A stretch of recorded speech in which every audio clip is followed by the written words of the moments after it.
आजदेखि हामीले महात्म्यको प्रसङ्गलाई सुरुवात गरिरहेका छौँ।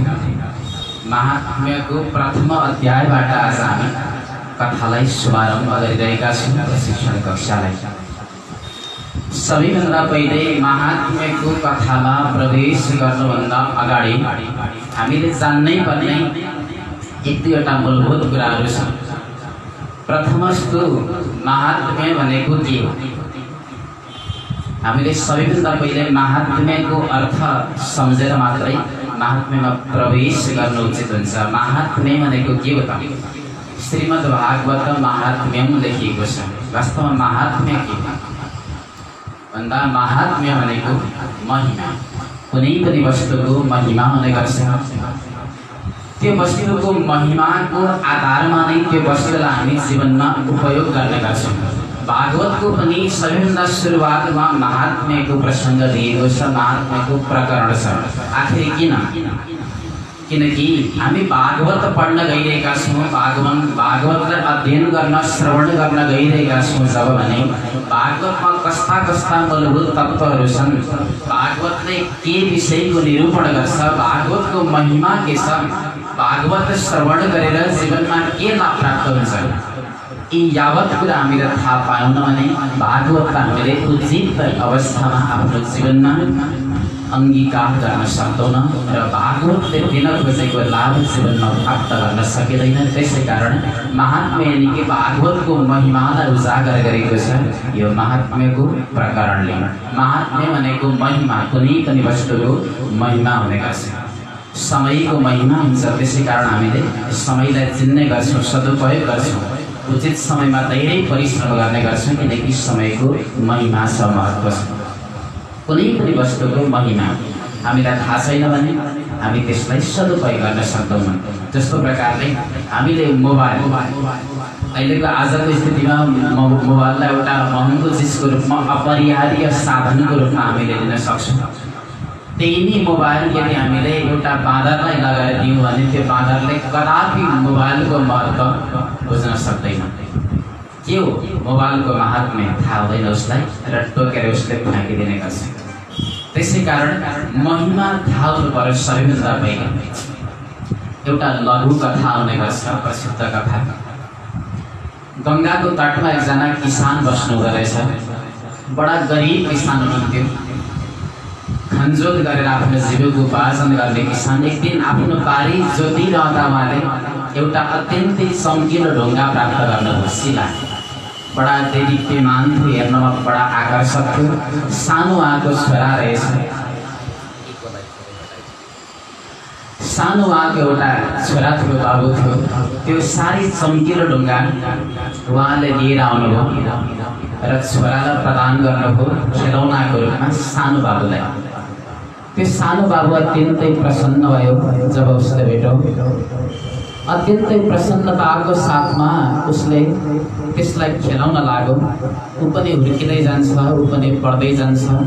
बढ्दै बढ्दै गइरहेको अवस्थामा एक दिन ऊ ठुलो हुन पुग्छ।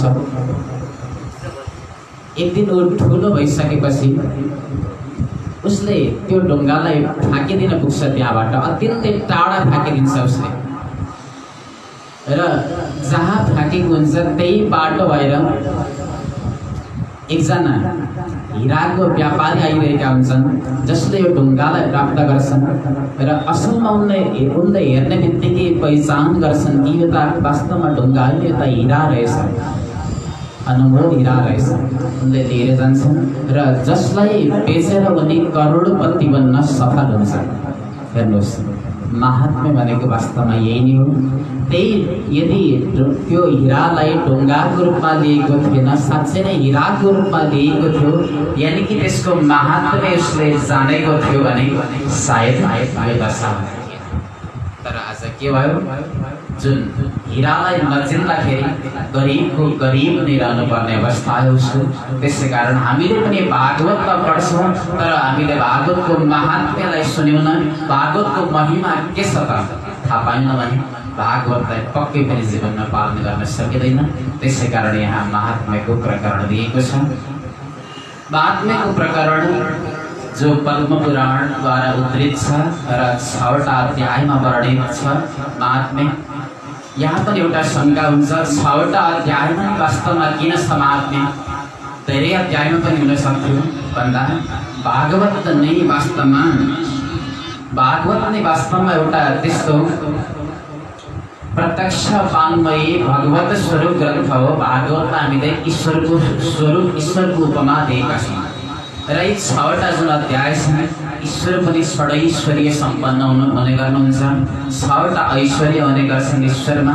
त्यसै कारण महात्म्यका 6वटा अध्याय यानि कि ईश्वरका 6वटा ऐश्वर्य स्वरूप अध्याय नै महात्म्यका अध्याय हुन्, जसले भागवत रूपी ईश्वरको गान गरेका छन्। त्यसै कारण महात्म्यको प्रकरण हामीले 6वटा अध्यायमा पाउन सक्छौँ। अर्को कुरा, महात्म्यको सुरुवात भएको छ सच्चिदानन्दबाट। आखिर सच्चिदानन्दबाट नै किन यसको सुरुवात गरियो? त्यसमा सच्चिदानन्दमा पनि सत्यबाट सुरु गरिएको छ भन्दा महात्म्यको हामीले अन्तिम अध्यायको अन्तिम श्लोकको अन्तिम पादलाई एकपटक गरेर नियमन गर्ने हो भने साध्यम शब्दद्वारा महात्म्यको विश्राम गरिएको छ। साध्यम यथार्थान नहि भुवने किमप्य साध्यम, यानी कि सत्यबाट सुरुवात गरिएको छ महात्म्यको, साध्यममा गएर अन्त्य भएको छ। मतलब जीवनमा सत्यलाई हामीले साध्यम यानी कि प्राप्त गर्नुपर्छ, ईश्वरलाई प्राप्त गर्नुपर्छ, आत्मालाई चिन्नुपर्छ, परमात्मालाई चिन्नुपर्छ, यानी कि आफ्नो जीवनलाई चरितार्थ अनि सफल बनाउनुपर्छ भन्ने सन्देश नै वास्तवमा महात्म्यको। त्यसै कारण सत अनि साध्यम, यो साध्यम शब्दसँग हामीले सतलाई जोडेर हेर्दा ईश्वरलाई प्राप्त गर्नु जीवनको एउटै मात्रै अमोघ लक्ष्य हो। महात्म्यको यो प्रकरणले हामीलाई यही सन्देश दिएको छ। आउनुहोस् हामी यथागीतम यथामति महात्म्यका यी सार गर्भित प्रसङ्गहरूलाई यहाँको बिचमा हामी केलाइरहेका छौँ। मङ्गलाचरणबाट सुरुवात गरिएको छ महात्म्यको, अत्यन्तै सुन्दर मङ्गलाचरण छ जहाँ सच्चिदानन्द रूपाय विश्वोत्पत्त्यादि हेतवे तापत्रय विनाशाय श्री कृष्णाय वयं नमः। भगवान परब्रह्म परमात्मा श्री कृष्णलाई जहाँ नमन गरिएको छ, श्री कृष्णाय वयं नमः। भगवान श्री कृष्ण कस्तो हुनुहुन्छ त? प्रभुको विशेषण बताइएको छ यस श्लोकमा, सच्चिदानन्द रूपाय, सबैभन्दा पहिले सत्य रूपाय। सत भनेको वास्तवमा के हो भन्दा सतको परिभाषा तत्त्वबोधमा लेखिएको छ, कालत्रयेपि तिष्ठति इति सत्, जो तिनै कालमा रहन सक्छ, जो त्रिकालाबाधित सत्य छ, जो आदि मध्यान्त सत्य छ, जो अपरिवर्तनीय सत्य छ, जो कहिले पनि परिवर्तन भएर जाँदैन। हामीले संसारमा प्राय वस्तुहरू देख्छौँ जो परिवर्तन हुने गर्छ। हामीसँग साधन छन् आज, जो आज छन् भोलि बिग्रिन पनि सक्छन्, तर सत्य भनेको त्यो हो जो आज छ, भोलि पनि रहनेछ र पहिले पनि थियो। भूत भविष्य अनि वर्तमान तिनै कालमा जो रहन सक्छ, वास्तवमा त्यही नै सत्य हो। यानी कि ईश्वरको स्वरूप नै सत्य, भगवान श्री कृष्णको स्वरूप सत स्वरूप हो, जो तिनै कालमा रहन सक्छ। तर हामी त आज हाम्रो एउटा निश्चित आयु छ, आयु पर्यन्त हामीले बाँचेर एक दिन यो धरतीलाई हामीले छोड्नै पर्छ। तथापि हामीमा पनि एउटा भाव के आउने गर्छ त भन्दा हामी पनि सदा सर्वदा अमर अजर अमर भएर बाँचिरहँ, जिरहँ। हामी पनि कतिपय त्यस्ता असुरहरूले भगवान ब्रह्माजीसँग वरदान माग्ने क्रममा अमरत्वको वरदान पनि पाएका छन्। आखिर किन त उनीहरूलाई सबै कालमा भविष्यमा पनि रहन इच्छा किन हुन्छ त भन्दा सत्य स्वरूप ईश्वरकै हामी पनि अंश भएको नाताले हामीलाई पनि सदैव रहन इच्छा हुन्छ, बाँचिरहन मन लाग्छ। ईश्वर अंश जीव अविनाशी, चेतना अमल सहज सुख राशि, सहज सुख राशि हो जीवन। त्यसै कारण हामीलाई पनि बाँच्न इच्छा हुन्छ, तथापि हाम्रो एउटा निश्चित आयु पर्यन्त मात्र यो धरतीमा रहन सक्छौँ हामी। यो वास्तवमा सत्स्वरूप हो। त्यस्तै दोस्रो स्वरूप ईश्वरको चित स्वरूप। चित किम? ज्ञान स्वरूप। ईश्वर कस्तो छ त भन्दा ज्ञान स्वरूप छ अरे, प्रकाश स्वरूप छ, जो स्वयं आफूमा ज्ञानवान छ, स्वराट छ। जो हामीलाई प्रकाशको जरुरत पर्छ अँध्यारोमा, चन्द्र सूर्यको त्यो प्रकाश हामीले लिने गर्छौँ, तर ईश्वर यस्तो प्रकाश स्वरूप छ जसले सूर्य अनि चन्द्रलाई पनि स्वयं प्रकाश दिने काम गर्छ ईश्वरले। त्यसै कारण प्रकाश स्वरूप अथवा भनौँ स्वयं ज्ञानवान छ ईश्वर। आफ्नो कर्तव्यको बारेमा ईश्वरलाई भरपूर थाहा छ मैले के गर्ने कुन अवस्थामा, तर हामी अज्ञानी छौँ। प्रकाश स्वरूप भगवान श्री कृष्ण। त्यस्तै अर्को तेस्रो स्वरूप छ आनन्द रूपाय। आनन्द, आनन्द के हो भन्दा आनन्द का सुख रूप, सुखको रूप नै वास्तवमा आनन्द हो। तर हामीले जसलाई आनन्द आज भनिरहेका छौँ, एउटा कुनै सुख सुविधा भोगिरहँदा पनि हामी भन्ने गर्छौँ आज मलाई बडा आनन्द आयो, आज शीतल मौसमले मलाई बडा आनन्द दिइरहेको छ, आज मैले लड्डु खाएको थिएँ, बडा मिठो लड्डु बजारबाट ल्याएर मलाई धेरै आनन्द आइरहेको छ। हाम्रो एउटा लौकिक भाषा हुने गर्छ सज्जन। तर वास्तवमा आनन्द के हो भन्दा आनन्द भनेको त्यो होइन, त्यो त एउटा क्षणिक सुख मात्र हो, त्यसलाई क्षणिक सुख भनिन्छ। आनन्द त त्यो वस्तु हो जो एकपटक जीवनमा आएपछि कहिल्यै पनि जाँदैन। भलै हामीले लड्डु खान्छौँ, एकछिन आनन्द आउँछ, खाउन्जेल आनन्द, फेरि खाइसकेपछि हामीलाई भोकले सताउन थाल्छ। त्यसै कारण त्यो आनन्द होइन। आनन्द भनेको दिव्याति दिव्य आनन्द हो, स्वयं ईश्वरको रूप नै आनन्द हो। नन्द उत्सव मनाइरहँदा गोकुलवासीहरू के भन्थे भन्दा नन्द घर आनन्द भयो जय कन्हैया लाल की हेर्नुहोस्, नन्द घर कृष्ण भयो जय कन्हैया लाल की। कसैले पनि भनेन, के भने भन्दा नन्द घर आनन्द भयो जय कन्हैया लाल की, यानी कि स्वयं कृष्णको स्वरूप नै आनन्द हो, स्वयं रामको स्वरूप नै आनन्द हो, स्वयं ईश्वर नै आनन्द हो अनि आनन्द नै स्वयं ईश्वर हो। आनन्दको बडा विचित्र परिभाषा दिएको छ भागवतले पनि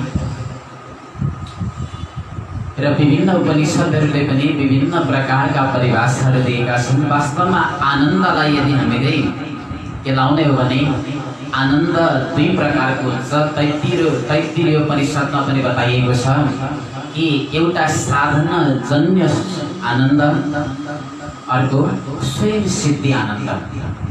साधन जन्य आनन्द कस्तो हो त भन्दा हामीले मोबाइलको प्रयोग गर्ने गर्छौँ, त्यसबाट हामीलाई केही क्षणिक रूपमा सुख हुन्छ।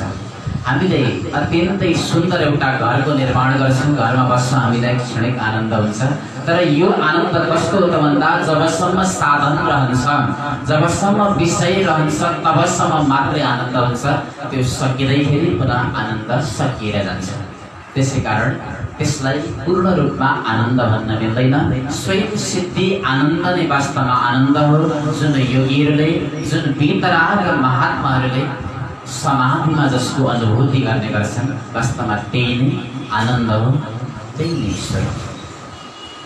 आनन्दको जति नै हामीले व्याख्या गरे पनि अनन्त छ आनन्द, आनन्दको महत्त्व ईश्वर नै स्वयं आनन्द हो। र भगवान श्री कृष्ण कस्तो हुनुहुन्छ अरे त भन्दा विश्वोत्पत्त्यादि हेतवे, जो विश्वको सृष्टि स्थिति अनि प्रलयको एकमात्र आधार हुनुहुन्छ। सृष्टि पनि स्थिति यानी कि पालन अनि प्रलय पनि जुन कृष्ण परमात्मा नै समन्वय छ, जसको तिनैवटा कुराको एउटै परमात्मा श्री कृष्णमा समन्वय छ, त्यस्तो परमात्मा श्री कृष्ण हुनुहुन्छ। यी तिनैवटाको हेतु हुनुहुन्छ भगवान परब्रह्म परमात्मा श्री कृष्ण। र त्यस्ता परमात्मालाई हामी प्रणाम गर्छौँ।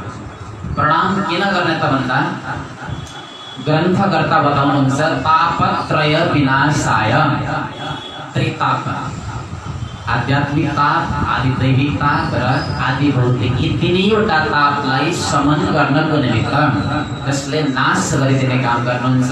त्यसै कारण यी तापत्रयको नाशको निमित्त हामी भगवान श्री कृष्ण प्रभुलाई प्रणाम गर्छौँ भनिएको छ। किनकि परमात्माको शरणमा जो जाने गर्छ भने शरणमा गएका दाता त्यस्ता शरणागतको भगवानले तिनैवटा तापलाई निर्मूल रूपमा समाप्त गरिदिनुहुन्छ। हामीले राम राज्यमा पनि यही नै देखेका थियौँ। दैहिक दैविक भौतिक तापा राम राज्य का भू नहीं व्यापा। भगवान श्री रामको जुन राज्य थियो अयोध्यामा यी तीनवटा ताप कुनै पनि थिएनन् अरे। किन त भन्दा समस्त अयोध्यावासीहरू जो परमात्माको शरणागत थिए, परमात्माको शरणमा थिए, त्यसै कारण प्रपन्न भक्तको भगवानले तीनैवटा तापलाई हरण गरिदिनु भएको थियो। त्यसै कारण अयोध्यामा कुनै पनि प्रकारको ताप थिएन। त्यसै कारण ती तापको विनाशको लागि हामीहरू भगवान श्री कृष्णलाई श्री कृष्णाय वयं नमः। श्री कृष्णाय, कृष्णको अगाडि श्री लेख्नुको मतलब हुन्छ कि राधा सहित श्री कृष्णाय नमः। राधा रानीको साथमा अथवा लक्ष्मीको साथमा भगवान श्री कृष्णलाई वयं नमः हामीहरू मिलेर प्रणाम गर्छौँ भनिएको छ। ग्रन्थकर्ताले यो मङ्गलाचरण गरिरहँदा यहाँ वयं शब्दको प्रयोग गर्नुभएको छ। आखिर किन त भन्दा एउटा नियम छ, एकत्वं न प्रयुञ्जित गुरु आत्मनि चेश्वरे। एक वचनको प्रयोग नगर्नु अरे, गुरुको निमित्त, आफ्नो निमित्त अनि ईश्वरको निमित्त बहुवचनको जहाँ प्रयोग गरिन्छ। त्यसै कारण पनि अथवा यहाँ श्रोता अनि वक्ता दुवैको तर्फबाट भगवान श्री कृष्णलाई ग्रन्थकर्ताले प्रणाम गरिदिनु भएको छ। वयं नमः। नमः यानी कि प्रणाम। वास्तवमा नमः भनेको के हो त भन्दा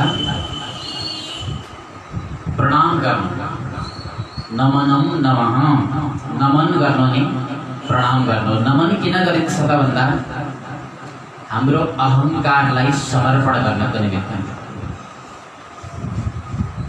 नमन गरिन्छ। इदम इन्द्राय स्वाहा नमः कर्मकाण्डीहरूले भन्ने गर्नुहुन्छ अन्तिममा नमः, यानी कि त्यो जुन गरेको त्यो कर्तापनको अभिमान म लिँदिन, त्यो मैले समर्पण गरेँ। आफ्नो अहंकारलाई, आफ्नो अभिमानलाई बिसाउने वास्तवमा नमन गर्नु। अहिर्बुद्धन्य संहितामा नम शब्दको विश्लेषण गरिएको छ। न मे इति भनिएको छ, जहाँ न मे इति मेरो केही पनि होइन, जहाँ जुन कर्तापनको थोरै लेस मात्र पनि त्यो कर्तापनको अनुभूति आफूमा नराख्नु नै वास्तवमा नमन गर्नु, यानी कि अहंकार बिसाउनु, परमात्मामा समर्पण गर्नु, आफ्नो सारा चिज समर्पण गर्नु। त्यसै कारण भगवानका परम भक्त वैष्णवजनहरू त्यसले साष्टाङ्ग दण्डवत गर्ने गर्नुहुन्छ। दण्डको बाती पुरै लडेर पृथ्वीमा। आखिर किन त भन्दा मैले मेरो मन, मेरो विचार, मेरो वाणी, मेरो शरीर, मेरा सारा अङ्गहरू परमात्मामा मैले अर्पण गर्ने गरेँ। हे प्रभु, मलाई आफन्न एउटा भक्तको रूपमा स्वीकार गर्नुहोस्। यो भाव वास्तवमा वैष्णवहरूको। त्यसै कारणले साष्टाङ्ग नमन गर्ने गर्नुहुन्छ वैष्णवजनहरू, भगवानका परम भक्तहरू। यसरी पहिलो श्लोकमा ब्रह्म परमात्मा श्री कृष्णको यहाँ वन्दन गरिएको छ, मङ्गलाचरण गरिएको छ। पुनः दोस्रो श्लोक जसमा भागवतका परम श्रद्धेय परम आचार्य वक्ता जसले परीक्षितलाई कथा श्रवण गराउनुभयो, त्यस्ता वीतराग सन्त सुखदेव महामुनिको मङ्गलाचरण गरिएको छ। यं प्रव्रजन्तमनुपेतमपेतकृत्यं द्वैपायनो विरहकातर आजुहाव पुत्रेति तन्मयतया तरभो विनेदुष तं सर्वभूतहृदयं मुनिमानतोऽस्मि। यम प्रव्रजन्तमनुपेतमपेत कृत्यम। बड़ा सुंदर श्लोक छ। शुकको जन्मको कथा पनि छ यस श्लोकमा। शुक जन्मको कथा जसलाई कौशिकी संहितामा पनि व्याख्यान गरिएको छ बडा विस्तारमा। स्कन्द महापुराणले पनि व्याख्यान गरेको छ। देवी भागवतले पनि थोरै पृथक रूपमा शुक जन्मको कथा दिएको छ।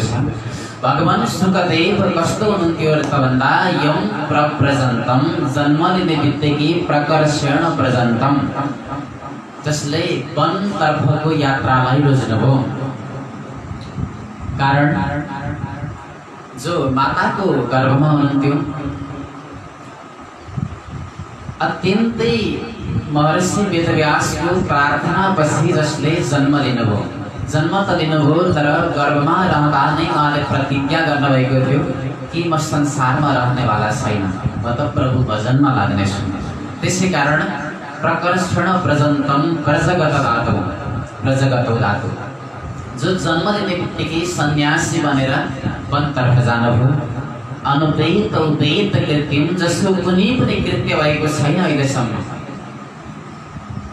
जहाँ नाल छेदन आदिका कर्महरू हुने गर्छन् त्यो पनि जसको भएको छैन। त्यो साल नाललाई पनि सम्भवतः जसले आफ्नो काँधमा राखेर वनतर्फ लागिराख्नु भएको छ।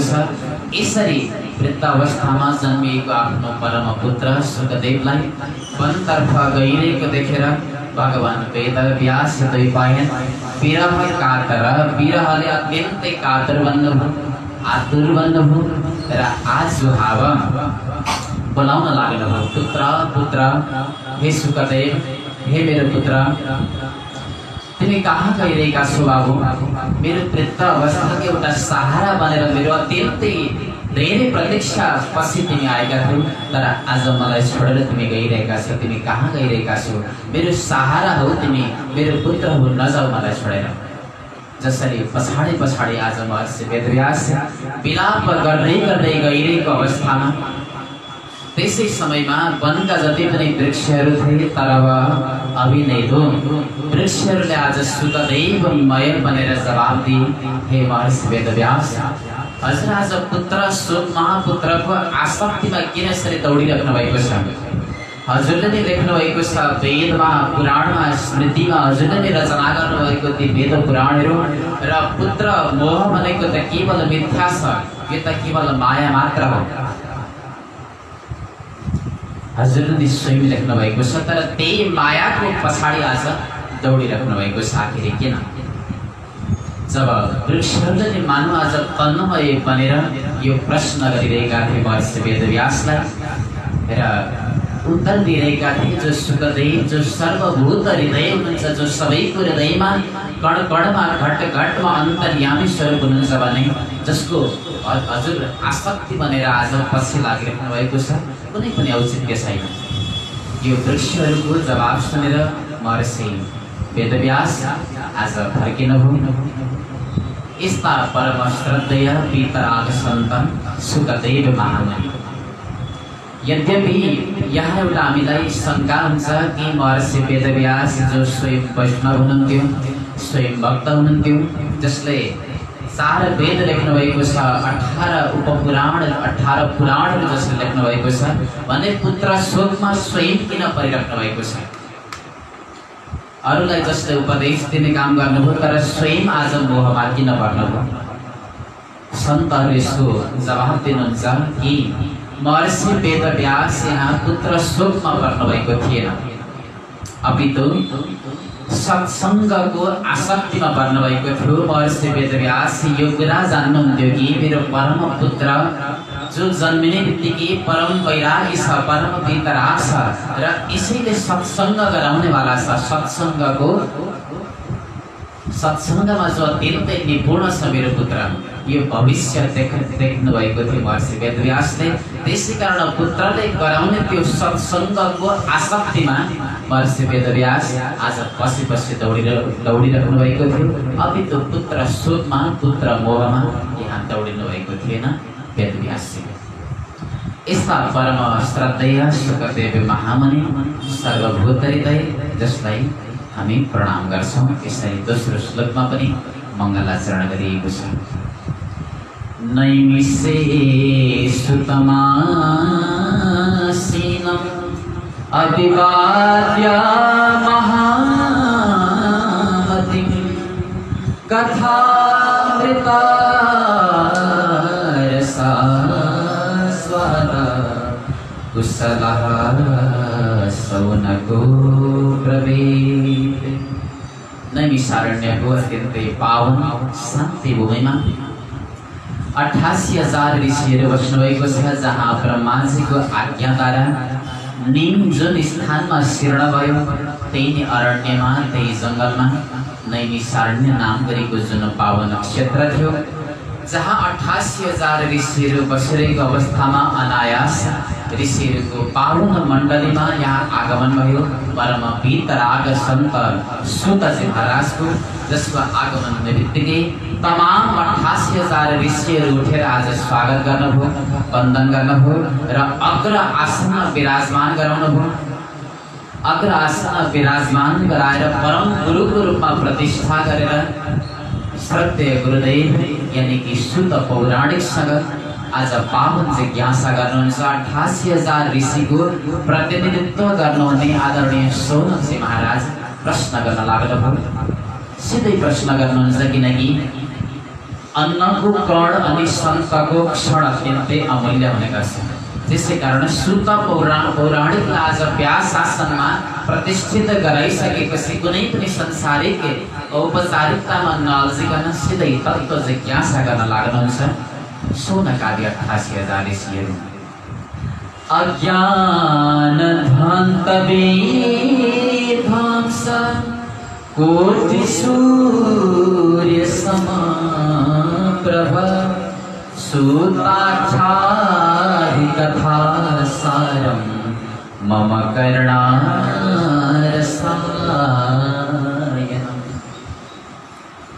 अज्ञान ध्वंस विध्वंस कोटि सूर्य समप्रभ। बडा सुन्दर सम्बोधन गर्नुभयो हे गुरुदेव। हजुर कस्तो हुनुहुन्छ त भन्दा अज्ञान रूपी अन्धकारलाई हटाउनको निमित्त कोटि सूर्य समप्रभ, करोडौं करोडौं सूर्यको समान कोटि यानी कि आभास भएको त्यस्तो अत्यन्तै शक्तिशाली ज्ञान हजुरसँग छ। त्यसै कारण हे सुतजी, सुताख्यायि कथा सारं मम कर्णरसायनम्, कथाको सार तत्त्व हजुरले हामीलाई बताइदिनुहोस् गुरुदेव। ऋषिहरू सोधे, यहाँ कथाको बारेमा जिज्ञासा गरिराख्नु भएको छैन। कथा सारम, कथाको पनि सार तत्त्व के हो त्यो बताइदिनुहोस्। हेर्नुहोस्, जो अनन्त कालको निमित्त, जो हजारौं वर्षको निमित्त जसले यज्ञ गरिराख्नु भएको छ जुन ऋषिहरू, त्यस्ता ऋषिहरूलाई पनि पुरै कथा सुन्ने समय छैन। समय अत्यन्तै कम छ। त्यसै कारण कथा सुनाउनु भनिराख्नु भएको छैन। कथाको सार तत्त्व के हो? जसरी दधीबाट मन्थन गरेर निकालिएको जुन माखन हुन्छ, त्यो माखन हामीलाई आजले प्रदान गर्नुहोस्। पुरै कथा सुन्ने समय हामीसँग पनि छैन गुरुदेव। बडा सुन्दर प्रश्न गर्नुभयो र भन्नुहुन्छ, घोर कलियुग लागिरहेको छ। जुन घोर कलिकालमा आज मायाले आक्रान्त बनेका छन् समस्त कलियुगी मनुष्यहरू। माया मोहको यो जन्जालमा उनीहरू बेरिरहेका छन्। अत्यन्तै आसक्त बनिरहेको अवस्थामा एउटा आसुरी योनिमा उनीहरू प्राप्त भइरहेका छन्, पशुत्वमा प्राप्त भइरहेका छन्। त्यसै कारण क्लेशक्रान्तस्य तस्यैव शोधने किं परायणम्, क्लेशले अत्यन्तै आक्रान्त बनेका छन्। यिनीहरूको शोधने किं परायणम् यानी कि यिनीहरूलाई पवित्र गर्ने त्यस्तो औषधि के छ हजुरसँग, कथा के छ? अनि अर्को कुरा भन्नुहुन्छ, जो कस्तो होस् त भन्दा श्रेयसां यद्भवत् श्रेय पावनानां सपावनं कृष्णप्राप्तिकरं शाश्वत साधनं तत्पदाधुना। जो श्रेयसां यद्भवत् श्रेय, कल्याणमा पनि कल्याण होस्, पवित्रमा पनि पवित्र होस् र मुख्यतया भगवान श्री कृष्णलाई प्राप्त गर्ने जो सुगम माध्यम होस् गुरुदेव। त्यस्तो चिज हजुरले हामीलाई सुनाउनुहोस्, किनकि चिन्तामणि जो चिन्तामणिले जिताएको कुरा सारा प्रदान गर्ने गर्छ। त्यस्तै सुरत्रु स्वर्ग सम्पदम एउटा कल्पवृक्षको मुनि बसेर यदि इच्छा गर्यो भने सारा स्वर्गको सम्पदा त्यो कल्पवृक्षले पनि दिन्छ। तर प्रेक्षति गुरु प्रेतो वैकुण्ठम योगी दुर्लभम, तर जुन कल्पवृक्षले पनि नदिने अनि त्यो चिन्तामणिले पनि नदिने कुरा जुन मोक्ष छ, त्यो मोक्ष भनेको सद्गुरुदेव जब प्रसन्न हुनुहुन्छ भने त्यस अवस्थामा प्राप्त हुने गर्छ। त्यसै कारण त्यो अत्यन्तै दुर्लभ वैकुण्ठ, दुर्लभ मोक्ष पनि गुरुदेव प्रसन्न हुँदा प्राप्त हुन्छ भने हजुर पनि प्रसन्न बनेर हामीलाई सारा गर्भित प्रभुका पावन चरित्रहरू, लीला कथाहरू श्रवण गराउनुहोस्। अत्यन्तै श्रद्धा बनत्वको साथमा नम्रतापूर्वक यसरी पावन जिज्ञासा गर्नुभयो। जब 88,000 ऋषिहरूले सुतजी महाराज पनि अतिशय आह्लादित बनेर आज उत्तर दिन लाग्नुभयो। हे ऋषियो, हजुरले ती पावन प्रश्न गरिदिनु भएको छ, लोकलाई नै पुनीत गर्ने, पवित्र गर्ने प्रश्न गरिदिनु भयो र सम्पूर्ण लोक हितको निमित्त हजुरले प्रश्न गर्नुभएको छ। आफ्नो निमित्त केवल स्वार्थ साधनको निमित्त मात्रै हजुरले प्रश्न गर्नुभएको छैन। म अवश्य नै यो बताउँछु, सारा सिद्धान्तबाट निष्पन्न गरिएको जुन सार तत्त्व छ, त्यो सार तत्त्व कथाको सार म हजुरहरूलाई सुनाउन गइरहेको छु। संसारको अवस्था कस्तो छ, संसारीहरू कस्तो एउटा अवस्थामा बसिरहेका छन्, व्याख्या गरेर सुनाउनुभयो। सर्वप्रथम काल व्याल मुखाग्रास त्रास निर्णास हे तवे श्रीमद्भागवतं शास्त्रं कलौ धीरेण भासितम्। काल व्याल मुखग्रास, संसारीहरूको यानि कि हामी जो संसारमा आएका छौँ, हामी जीवहरूको अवस्था कस्तो छ र त भन्दा काल व्याल, एउटा काल रूपी सर्प जो संसारमा बसेको छ, मुख खोलेर बसेको छ, त्यही सर्पको मुखभित्र हामी बसिरहेका छौँ। बडा विकराल अनि डरलाग्दो छ अवस्था। र त्यो सर्प जुन काल रूपी सर्पले आफ्नो मुखलाई कहिले बन्द गर्छ भन्ने कुरा कहिले हामीलाई थाहा छैन। यानि कि यो तानेको सास पनि हामी छोड्न पाउने हौँ अथवा पाउने होइन भन्ने कुरा पनि हामीलाई थाहा छैन। हाम्रो आयु कहिलेसम्म हो भन्ने कुरा हामीलाई थाहा छैन। कालरूपी सर्पको मुखभित्र बसेका छौँ। हाम्रो जीवन तबसम्म सुरक्षित छ जबसम्म कालरूपी सर्पले आफ्नो मुखलाई बन्द गर्दैन, तबसम्म मात्रै सुरक्षित छ। त्यसै कारण बडा डरलाग्दो एउटा स्थानमा हामी बसिरहेका छौँ। त्यसैले त हामीलाई कालको नाम सुन्ने बित्तिकै डर लाग्ने गर्छ। मृत्युको नाम सुन्ने बित्तिकै कुनै पनि जीव अत्यन्तै डराउने गर्छ। यदि डाक्टरले अत्यन्तै आघात कुनै रोगले आक्रमण गरेको होस्, डाक्टरले भन्छ तपाईँको मृत्यु अब नजिक आयो, जीवात्मा त्यसै समयदेखि काँप्न लाग्छ। आखिर किन काँपिरहेको छ, किन डर लागिरहेको छ उसलाई त भन्दा मृत्यु भनेको एउटा त्यस्तो अवस्था हो सज्जन। मृत्यु भनेको वास्तवमा परमात्मालाई हिसाब बुझाउने एउटा शुभ दिन हो, पवित्र दिन हो। परमात्मालाई हामीले हिसाब बुझाउनु पर्छ अरे। परमात्माले हामीलाई जुन यो मानव शरीर दिएर पठाउनु भयो, त्यो दिन परमात्माले हामीलाई सोध्ने गर्नुहुन्छ। जुन दिन काल आउँछ कि तँलाई मैले आँखा दिएर पठाएको थिएँ संसारमा, त्यो आँखाद्वारा तैँले के गरिस्? तँलाई मैले मुख दिएको थिएँ, तँलाई मैले दुईवटा पाउहरू दिएको थिएँ, दुईवटा हात दिएको थिएँ कर्म गर्नको निमित्त, र तिनीहरूको लेखाजोखा के छ त्यो हिसाब म आज सुन्न चाहन्छु। त्यही नै हिसाब दिने दिन हो वास्तवमा मृत्यु। एउटा सानो अफिसर अथवा भनौँ एउटा एकाउन्टेन्टलाई 1 वर्षको हिसाब जब बुझाउनु पर्ने एउटा वार्षिक अवसर आउँछ, वार्षिक उत्सव आउँछ, एउटा एकाउन्टेन्टलाई पनि बडा गाह्रो पर्छ 1 वर्षको एउटा अफिसको हिसाब बुझाउनु। भने हामी विचार गरौँ, एउटा सिङ्गो जीवनको हिसाब हामी बुझाउन गइरहेका छौँ परमात्मालाई, भने हामीलाई कति गाह्रो अवस्था होला, कति दर्दनाक अवस्था आउँछ। त्यसै कारण त भनिन्छ हजार बिच्छीले एकै अवस्थामा हामीलाई टोक्दाखेरि कति पीडा हुन्छ त्यति नै पीडा हामीलाई मृत्युको समयमा आउने गर्छ। यही नै घडी वास्तवमा मृत्युको घडी हो। तथापि जीवनलाई सुधार्न सकियो भने मृत्यु भनेको मृत्यु होइन, मृत्यु त एउटा मिलन हो परमात्मासँग, एउटा मिल्ने क्षण नै वास्तवमा मृत्यु। मृत्युले कसैलाई पनि छोड्ने छैन। जब यो हामीले सुन्दर मानव सल्लाह पाएका छौँ यसलाई चरितार्थ हामीले गर्नै पर्छ, होइन भने बडा कालता आफ्नो समयमा सुनिश्चित समयमा आउने गर्छ र कहिले पनि बाजा बजाएर आउँदैन। काल आयो टप्प टिप्यो लग्यो मिति पुग्यो टारेर टर्दैन त्यो इन्द्र बिन्ती गरुन् सुख जोगेर पदमा त्यो बिन्ती मान्दैन त्यो। चाहे इन्द्र नै आएर स्वयं बिन्ती किन नगर्नु तर काल मान्नेवाला छैन। जुन दिन लेखेको छ त्यो दिन अवश्य आएर उसले हामीलाई लिएर जानेछ। त्यसै कारण मृत्युलाई सुधार गर्नुपर्छ। हेरिसियो बडा विकराल अवस्थामा आज हामी बसिरहेका छौँ। काल रूपी सर्पको जो मुखमा आज हामी बसिरहेका छौँ त्यसै कारण मृत्युलाई अत्यन्तै मङ्गल बनाउनुपर्छ। जुन मृत्युलाई मङ्गल बनाउने शास्त्र नै वास्तवमा भागवत महापुराण हो। परीक्षिते कथां वक्तुं सभायां संस्थिते सुखे सुधा कुम्भं गृहीत्वैव देवासु तत्र समागमम्। हेर राजन, एउटा दुर्लभ ग्रन्थ म तिमीलाई श्रवण गराउन गइरहेको छु।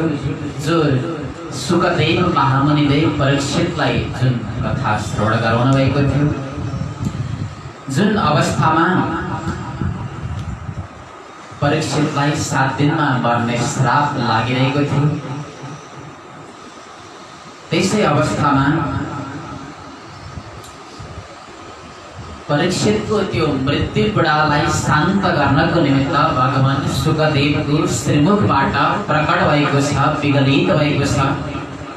कलियुगमा कलौ किरण भाषितम, कलियुगमा किरण सुकेन भाषितम। किरण शब्द राखिदिनु भयो।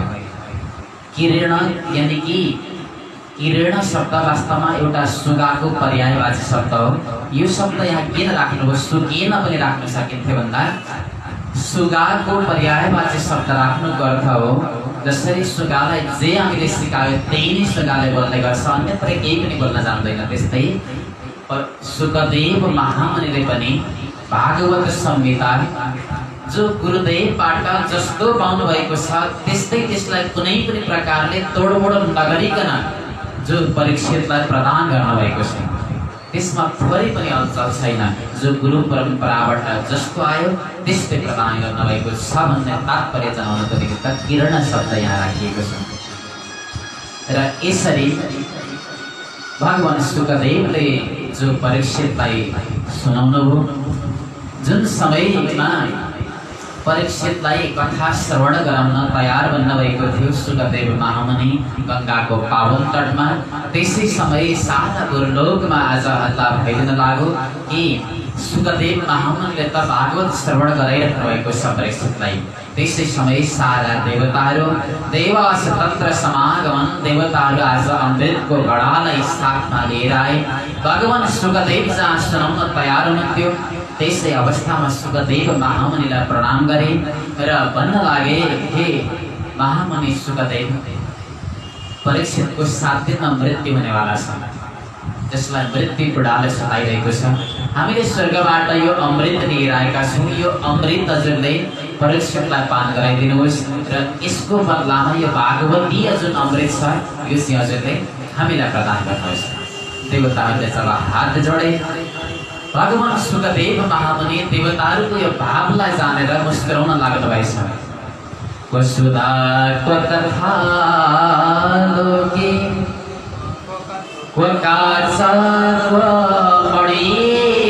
महान ब्रह्मदातो विसारेवं तदा देवांसः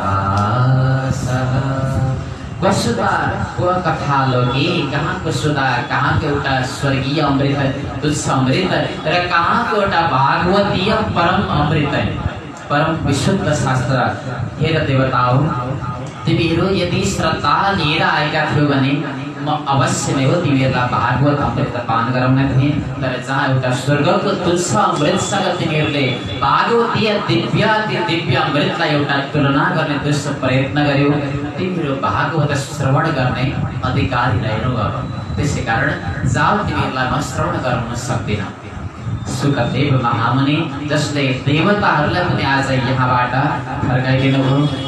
श्रीमद् भागवती वार्ता सुराणमपि दुर्लभा, देवताहरूमा पनि जो श्रीमद् भागवत कथा बडा दुर्लभ हो। देवताहरूले गएर ब्रह्माजीलाई प्रणति निवेदन गरे, हे विधाता ब्रह्माजी, हामी स्वयं भागवत सुन्न गएका थियौँ, तर भागवत स्वयं हामीले पनि सुन्न पाएनौँ। भागवतबाट हामी पनि वञ्चित हुन पुग्यौँ अनधिकारी भएको नाताले।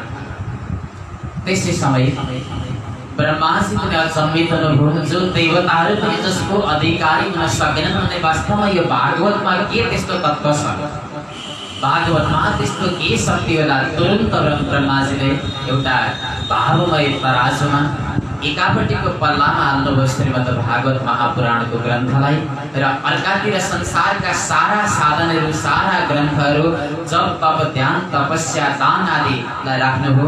र जसरी तराजुलाई उचाल्न लाग्नुभयो, आफ्नो गरिमाको कारणले, आफ्नो गौरवताको कारणले आज भागवततिरको पल्ला अत्यन्तै गरुङ हुन गयो। र तुरन्त ब्रह्माजीले पनि भागवतलाई एउटा पुस्तकको रूपमा मात्र नभएर साक्षात भगवत स्वरूपको रूपमा मान्न लाग्नुभयो। मेरे भगवत रूपम शास्त्रम भागवतम कलौ, साक्षात परब्रह्म परमात्माको स्वरूप मानेर ब्रह्माजीले तुरन्त साष्टाङ्ग वन्दन गर्नुभयो आज भागवतमा। त्यस्तो श्रीमद् भागवत, जो श्रीमद् भागवत नारदजीले पनि गुरु परम्परा अन्तर्गत ब्रह्माजीबाट श्रवण गर्नुभएको थियो चतुश्लोकीको रूपमा, र सप्ताह विधिको रूपमा यी भागवतलाई सनकादि महर्षिहरूबाट पनि नारदजीले श्रवण गर्नुभएको थियो। यही नै भागवत आज म हजुरहरूलाई श्रवण गराउन गइरहेको छु। यसै अवस्थामा सौनकादि 88,000 ऋषिहरूले आज तुरन्त पुनः जिज्ञासा गर्न लाग्नुभयो। हे गुरुदेव, बडा अचम्मको कुरा हजुरले बताउनुभयो। नारदजीले पनि विधिले, सप्ताह विधिले 7 दिनसम्म जो कुरुटे नारद, जो यताको कुरा उता लगेर लगाउने नारद, जसले 7 दिनसम्म एउटै स्थानमा बसेर कसरी भागवत श्रवण गर्नुभयो, म सुन्न चाहन्छु। यसै अवस्थामा यहाँ सुत पौराणिकले अगाडि व्याख्या गर्नुहुन्छ नारदजीसँगको संवाद। बडा विचित्र पात्र हुनुहुन्छ नारदजी, जसलाई हामीले कुरुटे भनेर भन्ने गर्छौँ एउटा लौकिक भाषामा। तर नारदजीको एउटा पात्रतालाई हेर्ने भने वास्तवमा नारद के हो? नारम ज्ञानम ददाति इति नारद, जसले ज्ञान दिने काम गर्छ त्यसलाई नारद भनिन्छ। अथवा नारम अज्ञानम त्यति खण्डयति इति नारद, जसले अज्ञानलाई खण्डन गर्ने काम गर्नुहुन्छ वास्तवमा त्यही नै नारद हुनुहुन्छ। तर हामीले एउटा लौकिक उपमा कुरुटे भनेर, तर एकपटक नारदको जीवन चरित्रलाई हामीले व्यङ्ग्य गर्ने हो भने नारद जुन पात्रसँग मिल्नुहुन्छ, जो पात्रसँग नारदजीको भेट हुन्छ, ती पात्रहरू प्राय सबैलाई भगवानको दर्शन हुन्छ। त्यसै कारण नारदजीलाई भनिन्छ नारदो देव दर्शनम, नारदजीको एउटा उपमा छ। त्यसै कारण यो एउटा लौकिक कुरुटे रूपको रूपमा मात्रै हामीले नारदजीलाई चिन्न हुँदैन। नारदजीले कुरा लगाउनुहुन्छ, उकास्ने काम पनि गर्नुहुन्छ, तर त्यो चाहिँ एउटा भलाइको निमित्त हुन्छ। त्यसै कारण एउटा कुशल पात्रता छ नारदजीमा। अगाडि सुत पौराणिकले नारदजीको दिव्य संवाद सुनाउनुहुन्छ सनकादि महर्षिहरूसँगको अत्यन्तै सुयोग्य प्रसङ्ग। एकदा हि विशालाया चत्वार ऋषयो मला सत्सङ्गार्थं समायाता तदा ददृशोस्तत्र नारदम् ददृशोस्तत्र नारदम्।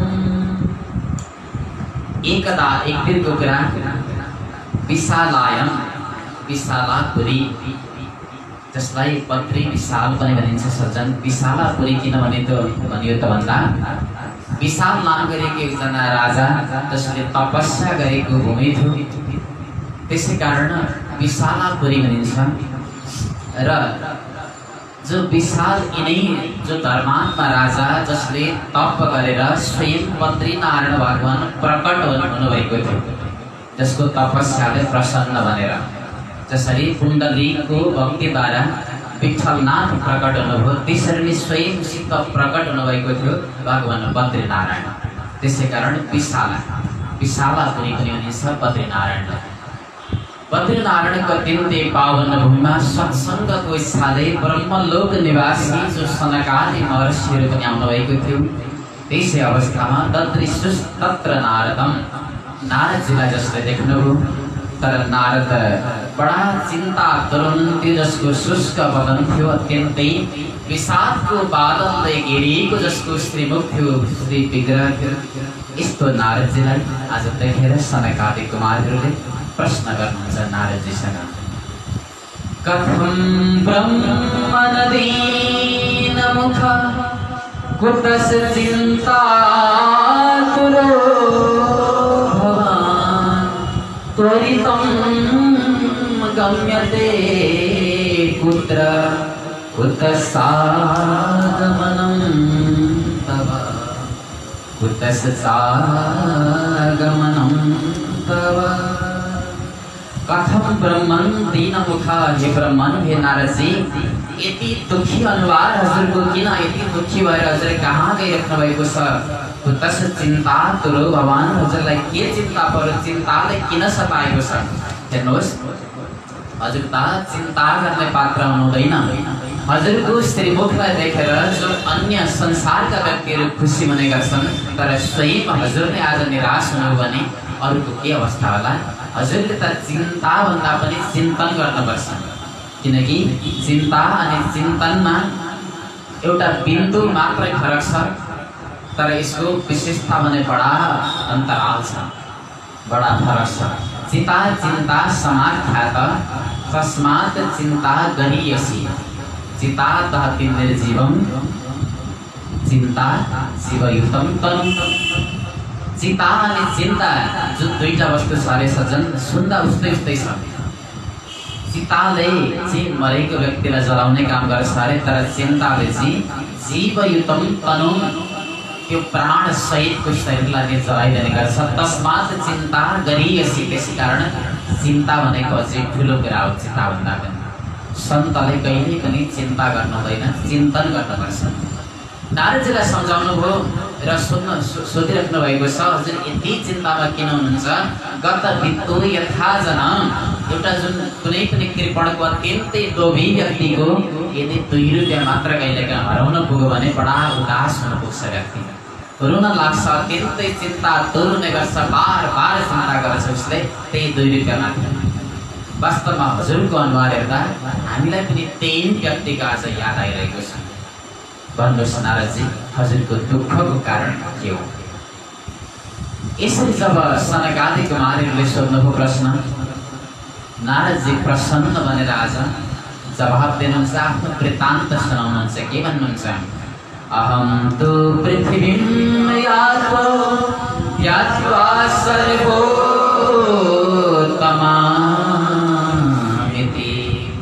पुष्करं स प्रयागं स काशीं गोदावरीं तथा।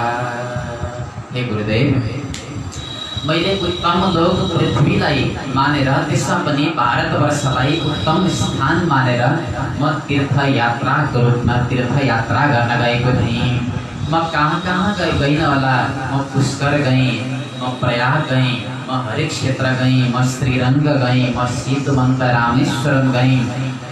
सबै तीर्थमा म गएँ एवं आदिश तीर्थेषु भ्रममाण इतस्ततः। यसरी म सारा तीर्थमा भ्रममाण भड्किन पुगेँ। म तीर्थयात्रा गरेँ भन्नु भएन नारदजीले, के भन्नुहुन्छ त भन्दा म तीर्थयात्रामा यसरी भड्किएँ। भ्रममाण शब्द प्रयोग गर्नुभएको छ, भड्किएँ। तीर्थयात्रा हामी भड्किन जाँदैनौँ, तर नारदजी किन भड्किनु भयो? बडा सुन्दर अर्थ दिएको छ यसले पनि। यी सन्तहरू जो आफैमा रमण गर्ने परम वितराग सन्तहरू कहिल्यै पनि तीर्थको यात्रा गर्न जानु हुँदैन अरे। किनकि जो आत्मामा नै रमण गर्नुहुन्छ उहाँहरूको लागि त आत्मा नै स्वयं तीर्थ हो, अन्य व्यक्तिहरूको निमित्त हो केवल तीर्थता। त्यसै कारण जो आत्मालाई नै तीर्थ मान्नेवाला कहिल्यै पनि जानु हुँदैन अरे तीर्थयात्रामा। तर सन्त नारद जानु, यदि कदाचित जानु पनि भयो भने सन्तहरू किन तीर्थ जानुहुन्छ अरे त भन्दा स्वयं तीर्थानि पुनन्ति सन्त, तीर्थहरूलाई स्वयं पुनीत गर्न पवित्र गर्न जाने गर्नुहुन्छ। तीर्थको दर्शन गर्न प्राय अपरिहार्यता हुँदैन परम वितराग सन्तहरूलाई। जसको निमित्त हृदयमा कुनै तीर्थ छैन, जसको आत्मामा नै तीर्थ छैन भने तीर्थाटन गरेर पनि कुनै प्रकारको लाभ छैन। आत्मतीर्थम नजानन्ति, जो आत्मतीर्थलाई नै जान्दैनन् भने कथम मोक्षी भवेत प्रिय, कसरी मोक्षका अधिकारी हुन्छन् उनीहरू। त्यसैले आत्मामा नै रमण गरेर आत्मालाई नै तीर्थ मान्ने गर्नुहुन्छ। तर कदाचित नारदजी त तीर्थ जानुभयो, तीर्थलाई पवित्र गर्ने दृष्टिकोणले सायद जानुभएको थियो होला। तर भ्रममाण म भड्किन पुगेँ। आफ्नो कथा सुनाउँदै हुनुहुन्छ आज नारदजी र अगाडि के भन्नुहुन्छ त भन्दा मेरो मन कहीँ पनि सन्तोष भएन गुरुदेव, मेरो मन कहीँ पनि सन्तोष भएन। कुनै पनि तीर्थमा जाँदा म सन्तोषी हुन सकिनँ। कलिरूपी अधर्म मित्रले सारा यो संसारलाई बाँधेको रहेछ। सत्यम नास्ति तपः शोचम दयादानं न विद्यते, हृदयं हरिणो शिव पराकाकुटभाषणः। सत्यम नास्ति तपः शोचम, कसैले आज सत्य बोल्नेवाला छैन। सत्य आज कसैले पनि बोल्दैन अरे। हामीलाई टेक्नोलोजीले पनि साँच्चै नै त्यतैतिर लिएर गइरहेको छ। कतै हामी कार्यक्रममा गइरहेका हुन्छौँ, हामीलाई फोन आइरहेको हुन्छ, हजुर कहाँ हुनुहुन्छ, हजुर छिटो आइपुग्नु पर्यो। हामी के भन्छौँ मोबाइलबाट, म आइपुगिहालेँ, म आएँ नि, अगाडि हेर्नुहोस् त म अगाडि आइपुगेँ। तर हामी 5 किलोमिटर पर हुन्छ। सत्यम नास्ति, कसैले पनि सत्य बोल्दैन आज कलियुगमा। तपः शौचम, न त तप छ न शौचम दान पवित्रता छ, न दानी छ न दया छ। धर्मका चार पाउ पनि अब रहेनन् कलियुगमा। के छ उतरम भैरडो जीवा, केवल उतर कसरी पर्ने हो सबै यसैमा मात्रै लागेका छन्। पराका कुटभाषण, पराका शब्द यानी कि विचारा शब्द प्रयोग गर्नुभयो यहाँ पनि सुखदेव महामुनिले कलियुगी मनुष्यको दशालाई देखेर। कुटभाषण कस्तो बोल्छन् अरे त भन्दा हामी भन्छौँ नि एउटा नेपालीमा उखान छ, लट्टे फड्के जस्तो, लट्टे फड्के जस्तो कसैको बोली हामी सुन्ने गर्छौँ। बडा कर्कशा वाणी जसलाई भनिन्छ। तपाईँ नम्र भएर कसैलाई प्रश्न गर्नुहोस्, हजुरको नाम के हो? कलियुगी यदि ऊ साँच्चै कलियुगी हो, उसलाई थोरै मार पाएको छ भने जवाब दिन्छ, तँलाई मेरो नाम जान्नुसँग के मतलब रह्यो? मेरो नाम चाहिँ होस् न। बाटोमा कतै गइरहेको बेला बाटो बिर्सिनुभयो, बाटो सोध्नुहोस् कसैलाई, हजुर मलाई फलानु स्थान जाने बाटो देखाइदिनुहोस् न हजुरले। बाटो जता जान्छ त्यतै जाने उत्तर आउने गर्छ। बराका कुट भाषण, बडा कुट छ भाषण पनि बोली पनि कलियुगी मनुष्यहरूको। यस्तो अवस्था देखेँ मैले। र यति मात्र होइन, मन्दा सुमन्द मतयो मन्द भाग्य उपद्रुता, मन्द अत्यन्तै बुद्धि पनि मन्द सुमन्द मतयो, अनि भाग्य पनि बुद्धि मन्द भएको हुनाले भाग्य पनि त्यस्तै प्रकारको मन्द छ। पाखण्डा निरता सन्त, सन्त चाहिँ कस्तो कस्तो सन्त भन्दा सन्त पापस्य खण्डानि जसमा पापै पापको खण्ड छ त्यसलाई पाखण्ड भनिन्छ। सन्तहरू पनि अब पाखण्डी बनिरहेका रहेछन्। सन्तमा पनि अब त्यो सन्तत्व रहेनछ। सबैतिर गएर हेरेँ मैले, तर सन्तले पनि आफ्नो धर्म छोडिसकेका छन्। विरक्ता सपरिग्रह, विरक्तहरू पनि आज परिग्रही बनिसकेका छन्। र यति मात्र होइन, मैले गृहस्थको अवस्था पनि त्यस्तै देखेँ। केवल सन्तको मात्रै होइन, तरुणी प्रभुता गे स्यालको बुद्धिदायक कन्या विग्रहणो लोभात दम्पतीनां सकल कना। तरुणी प्रभुता के स्त्रीहरूको घर घरमा राज्य आज चलिरहेको रहेछ। स्यालको बुद्धिदायक, बडा सुन्दर शब्द प्रयोग गर्नुहुन्छ, स्यालको बुद्धिदायक। यानी कि कलियुगमा बुद्धि दिनेवाला, सल्लाह दिनेवाला को हुन्छ त भन्दा सालोज्यू। घरको कुनै ठुलो काम गर्न हामीले मानौँ लाग्यौँ, एउटा उद्योगको स्थापना गर्न लाग्यो, कुनै प्रोजेक्ट हामीले तयार गर्न लाग्यौँ भने सबैभन्दा पहिले फोन गरेर सोधिन्छ अरे ससुरालीमा कसलाई त भन्दा सालाज्यूलाई। सालाज्यू यस्तो यस्तो काम गर्न गइरहेको छु, के गरौँ, हजुरको सल्लाह के छ? माता पिताको सल्लाह कसैले पनि दिँदैन, कलेजमा सल्लाह लिन्छन् त केवल सालाज्यू। र बुद्धि दिनेवाला स्यालको बुद्धिदायक। र सालाज्यूले सल्लाह बुद्धि दिइसकेपछि अनि सुरु गरेपछि मात्रै अन्तिममा गएर परिवारलाई, माता पितालाई सुनाउँछौँ हामी कि यस्तो काम म गर्न गइरहेको छु। जुन सबैमा त्यो नारदजीले व्याख्यान गरिराख्नु भएको छ, यो व्याख्यान साँच्चै नै आज कलियुगमा हामीले घटित गराएर हेर्ने भने अक्षरशः आज पालना भइरहेको पनि हामी देखिरहेका छौँ। बडा तितो सत्य हो यो भागवत।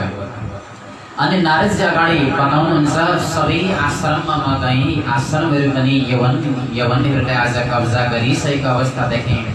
देवताका ती मन्दिरहरूमा जान्छु, कतै पनि त्यो मन सन्तोष गराउने अवस्था छैन। स्त्रीहरूको दशा पनि त्यस्तै विकराल छ। कन्या विकरालहरू लोभात दम्पतीनां सकलकनम। स्त्रीहरूको बिक्री गर्दा रहेछन् कलियुगी मनुष्यहरूले, जुन निश्चित द्रव्यमा उनीहरूलाई बिक्री गरेको रहेछ एउटा सौदागरको भाँति।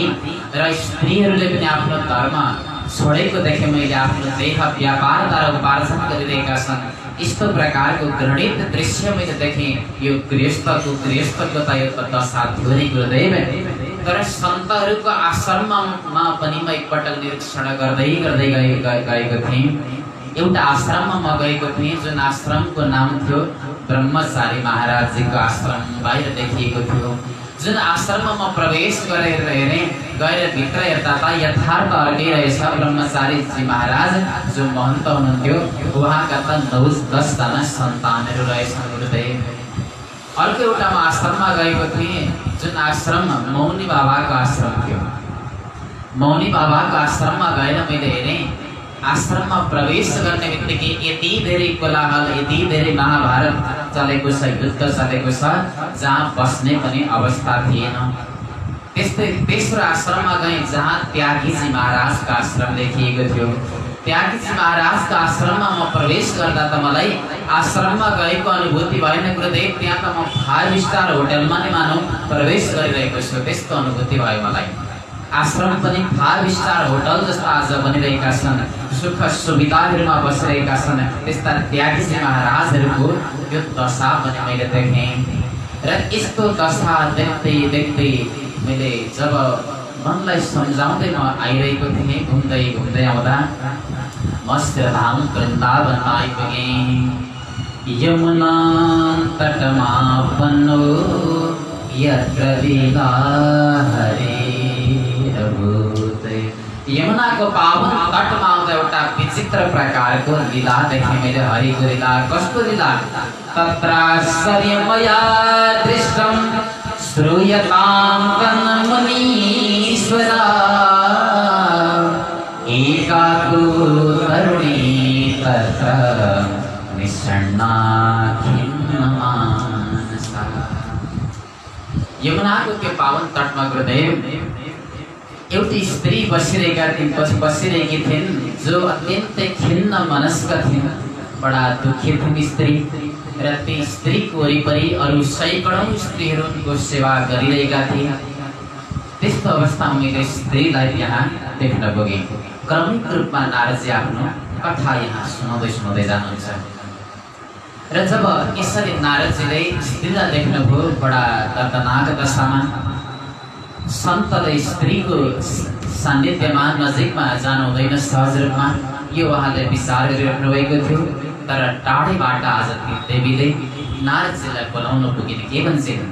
भो भो साधो क्षणं तिष्ठ मच्चिन्तामपि नाशय दर्शनं परलोकस्य सर्वधारं परम्। ओ साधो क्षणं तिष्ठ एकैछिन भए पनि बसिदिनुहोस् हे महात्मा, एकैछिन बसिदिनुहोस्। मेरो यो दुःखलाई नाश गरिदिनुहोस् प्रभु। हे महात्मन, मेरो दुःखको विनाश गरिदिनुहोस्। केवल हजुरहरू जस्ता सन्तको दर्शन मात्र नि सम्पूर्ण सिद्धिलाई दिनेवाला सिद्धिदायक हुने गर्छ। त्यसै कारण हे सन्त महर्षि, एकैछिन हजुर बसिदिनुहोस्। यसरी जुन देवीले प्रार्थना गरिन्, नारदजी पनि बडा असम्मित हुनुभयो। यी देवी को होले? नारदजीलाई जिज्ञासा लाग्यो र उनको परिचय सोध्न लाग्नुभयो। देवर्षि नारद, काशी तुमका विभूषेमा नार्यः का पद्मलोचना वदते विसविस्तारं स्वस्य दुःखस्य कारणम्। काशी त्वं देवी तिमी को हो? गौ इमौ, यी दुई बालकहरू जो को हुन्? जुन देवीका सान्निध्यमा निकटमा दुईजना पुरुषहरू पनि मूर्छित अवस्थामा थिए। र हे पद्मलोचने, आफ्नो दुःखको कारण बताऊ। तिम्रो सेवा पनि गरिरहेका छन् अन्य नारीहरूको हुन् जो मूर्छित दुईजना पुरुषहरूको हुन्। र तिम्रो पनि म परिचय चाहन्छु। जो देवी थिइन् यिनी साक्षात भक्ति महारानी थिइन्। भक्ति महारानीले अगाडि आफ्नो परिचय दिन्छन्। अहं भक्तिरिति ख्याता इमौ मे तनयो मतौ ज्ञान वैराग्य नामानौ कालयोगेन जर्जरो। अहं भक्ति इति ख्याता, म भक्ति नामले सुप्रसिद्ध छु। इमौ मे तनयो मतौ, र यी हजुरले जो मूर्छित अवस्थामा रहेका जो वृद्धलाई देखिराख्नु भएको छ नि, यी चाहिँ मेरा दुवैजना पुत्रहरू हुन् जसको नाम ज्ञान अनि वैराग्य हो। कालको योगद्वारा आज जो जर्जर अवस्थामा प्राप्त भएका छन् र जो अन्य स्त्रीहरू मेरो सेवामा जो डटिरहेका छन्, खटिरहेका छन्, जो गंगा आदि गरेका साक्षात नदीहरू हुन्। हे महर्षि, उत्पन्ना द्रविडे साहं वृत्तिं कर्णाटके गता क्वचिन् महाराष्ट्रे गुर्जरे जीर्णतां गता। द्रविड देशमा म उत्पन्न भएँ। वृत्तिं कर्णाटके गता, कर्णाटकमा म वृत्ति भएँ। र कदाचित म महाराष्ट्रमा पनि घुम्दै आएँ। र गुर्जर देशमा म जब आएँ म जीर्ण भएँ। र श्रीधाम वृन्दावन आउँदाखेरि म चाहिँ स्वयं नव तरुणी बनिरहेकी छु। तर मेरा पुत्रहरू चाहिँ आज वृद्ध बन्न पुगे। यो एउटा विषमताको परिस्थिति आज उपस्थित भइरहेको छ। वृन्दावनं पुनः प्राप्य नवीनेन स्वरूपणी, श्रीधाम वृन्दावन प्रवेश गर्दैखेरि म स्वयं माता भए तापनि मैले चाहिँ एउटा नवीन स्वरूपलाई प्राप्त गरेँ, नव तरुणी बनेपछि। तर मेरा यी पुत्रहरू जो आज वृद्ध बन्न पुगे। हे नारदजी, वास्तवमा यसको कारण के हो? श्रीधाम वृन्दावन आउँदैखेरि म तरुणी बन्ने कारण र मेरा पुत्रहरू आज यसरी किन वृद्ध बनिरहेका छन्? बद योग निधे श्रीमन् कारण शास्त्र किं भवेत्? हे योग निधि, हजुर त स्वयं योगको पनि निधि हुनुहुन्छ, खजाना हुनुहुन्छ, बताइदिनुहोस् यो कारण। जब यसरी हात जोड्नुभयो भक्ति महारानीले, नारदजी महारानीले आज विचार गर्न लाग्नुभयो। भक्ति महारानीसँग भन्नुहुन्छ, हरि सम्ते करिष्यति देवी, सर्वप्रथम त तिमी धैर्य धारण गर। प्रभु परब्रह्म परमात्मा श्रीहरिले अवश्यमेव कल्याण गर्ने गर्नुहुन्छ। नारदजी एक किसिम ध्यान गरेर यो सारा भक्ति महारानीको कष्टलाई जानेर अगाडि भक्ति महारानीलाई बताउन लाग्नुभयो। हेर देवी, आज तिम्रो यो विषमताको परिस्थिति, विपरीत अवस्था कहाँबाट आइरहेको छ त भन्दा, शृणस्वा वैतावादे युगोयम दारुण कलितेन लुप्त सदाचार योग मार्गस्थ पांसि च। यो दारुण कलियुग आज जुन चलिरहेको छ देवी, यो कलियुगको प्रभावले यस्तो भइरहेको छ। आज सबैतिर युगका मार्गहरू, धर्मका मार्गहरू पनि आज नाश बनेर गइरहेका छन्। सबैजना अगासुरको जस्तो आचरण गरिरहेका छन्। र यसै अवस्थामा तिमी जब श्रद्धाम वृन्दावन आयो, वास्तवमा श्रद्धाम वृन्दावन त धन्य छ। धन्यम वृन्दावनम तेन भक्तिर नृत्यति यत्र च। जहाँ तिमी स्वयं पनि आज नाचिरहेकी छौ हे देवी। श्रद्धाम वृन्दावन आउँदा तिमी नव तरुणी बन्नुको कारण श्रद्धाम वृन्दावन भनेको एउटा भक्तिमय क्षेत्र हो। भक्तहरूले भरिएको एउटा वृन्दावन हो, पावन भूमि हो। त्यसै कारण तिमी नवीन स्वरूपलाई आज प्राप्त गर्यौ र धर्मको नाश सँगसँगै श्रद्धाम वृन्दावनमा ज्ञान अनि वैराग्यका ग्राहक नभएको कारणले गर्दा तिम्रा दुई पुत्र ज्ञान अनि वैराग्य आज यसरी वृत्त हुन पुगेका छन्। हे देवी, यो कलियुगको कारणले आज यस्तो भइरहेको छ। पुनः भक्ति महारानीले हात जोडेर प्रश्न गर्नुभयो, हे देवर्षि नारदजी, धन्य हुनुहुन्छ हजुरले बताइदिनु भयो कलियुगको कारणले। तर म जान्न चाहन्छु, आखिर कलियुगलाई राजा परीक्षितले किन स्थापित गर्नुभयो? कथम परीक्षिता राज्ञा स्थापितो यशुचि कलिहि प्रवृत्ते तु कलौ सर्व सारत्र गतो महान। राजस्य परीक्षित जो ज्ञानी हुनुहुन्थ्यो, पाण्डवको जो सन्तान हुनुहुन्थ्यो र जान्दा जान्दै पनि यस्तो अधर्म रूपी कलिलाई उहाँले किन स्थापित गर्नुभयो? यत परीक्षितले त स्थापित गर्नुभयो, तर परीक्षितले स्थापित गरे तापनि स्वयं भगवान श्रीहरि त हेरिराख्नु भएको थियो नि मुख दर्शक भनेर। भगवानले पनि त यो कलिलाई प्रवेश गर्न नदिन सक्नुहुन्थ्यो भने भगवानले चाहिँ किन कलियुगलाई यहाँ प्रवेश गर्न दिनुभयो? म जान्न चाहन्छु। नारदजी अगाडि हुनुहुन्छ, हेर्नुहोस् महारानी, राजर्षि परीक्षित जो यस्तो एउटा सार तत्त्वग्राही राजा हुनुहुन्थ्यो, जसरी एउटा भ्रमरले हरेक पुष्पबाट सार तत्त्वलाई रस रस चुसेर त्यो पुष्पलाई जसरी छोडिदिने गर्छ, त्यस्तै राजा परीक्षित पनि एउटा सारग्राही राजा हुनुहुन्थ्यो। सारङ्ग इव सारभूत, त्यसै कारण सार तत्त्वलाई ग्रहण गर्ने राजा भएको हुनाले यो कलियुगमा सबै दोषै दोष, अधर्मै अधर्म भए तापनि यो अधर्म र दोषै दोषको बिचमा एउटा महान गुणलाई उहाँले देख्नुभयो। त्यही महान गुणलाई देखेर नै कलियुगलाई उहाँले स्थापित गरिदिनुभयो। कुन गुण? यत् फलं नास्ति तपसा न योगेन समाधिना तत्फलं लभते सम्यक् कलौ केशव कीर्तनात्।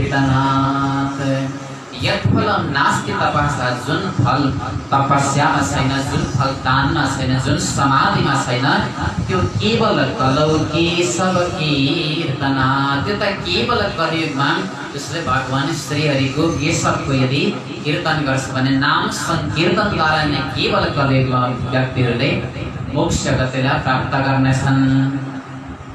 कलियुग केवल नाम आधार, सुमिरी सुमिरी नर उत्तरै पार। केवल नामको आधारले गर्दा मात्रै पनि कलियुगमा भक्तहरू यो संसारको सागरबाट, भवबन्धनबाट पार गर्न सक्छन्। अत्यन्तै सजिलो अनि सरल उपाय छ। हरेर नाम हरेर नामैव केवलम कलौ नास्त्यैव नास्त्यैव नास्त्यैव गतिरन्यथा। अरू कुनै पनि गति छैन कलियुगमा, केवल हरिनामद्वारा नै हामीले कलियुगमा चाहिँ ईश्वरीयतालाई एउटा प्राप्त गर्न सक्ने भएको हुनाले यो सार तत्त्वलाई देखेर नै विष्णु रातः स्थापितवान् कलिजानं सुखायस, कलियुगी मनुष्यको सुख होस् भन्नको निमित्त सारग्राही राजालाई यसरी स्थापित गरिदिनु हो। तर आज अफसोसको कुरा, कलियुगको विस्तार सँगसँगै जति जति कलियुग आज अगाडि बढिरहेको छ, सबै कुराको सार पनि आज सकिँदै गइरहेको छ। विप्रेर भागवती वार्ता गेहे जने जने कारिका कर्णलोभेन कथा सारस्ततो गतः, कथाको आज सार तत्त्व सकिएर गइरहेको छ। ब्राह्मणहरूले घर घरमा आज कर्णको लोभले गर्दा भागवत कथा गराइरहेका छन्, जुन भागवतलाई आज उनीहरूले कर्णमा बेचिरहेका छन्। र यजमानले पनि कथालाई मेरो फलानु प्रपर्टी चलोस्, मेरो उद्योग धन्दा चलोस् भनेर आज कथा लगाइरहेको एउटा अवस्था छ। त्यसै कारण कथा सारस्ततोगत, कथाको सार पनि आज गइरहेको छ।